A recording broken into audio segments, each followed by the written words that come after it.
IFM News. Alamin natin ang opinyon ng ating mga idol ukol sa ano nga bang departamento o ahensya ng gobyerno ang dapat makatanggap o paglaanan ng mas malaking budget. Para sa ating i4N Special Report, samahan niyo ako. Ito si Idol Jam Victoria.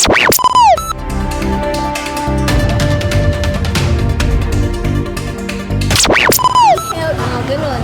Mas ano po yung sa PhilHealth, syempre kailangan naman ng mga ibang mga pangailangan ng tao, ganun, lalo na sa family, ganun.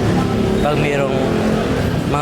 mayroon po yung mga, kasi minsan madami pong mga pangyari, parang may anak sila tapos yun wala silang trabaho, yung mga magulang.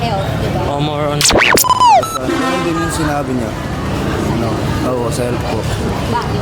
Kasi para yung mga tao, medyo makakaintindi sila ng mga patakaran ng help po sa mga nais na gawin ng mga help, yung makakabuti sa mga tao. For me po sa health po. Yun. Kasi mas madaming nangangailangan po. Maganda sa education. Siyempre, para sa mga bata, future sila ang future na ng bansa. Kaya kailangan education dapat. Malamang DOH para lahat ng mahingian sila ng ng gamot.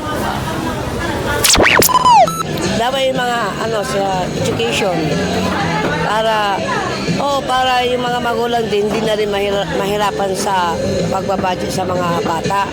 Kaya yun, mas gugustuhin ko sa mga bata ang bibigyan ng edukasyon. Yun ang sabi ko lang.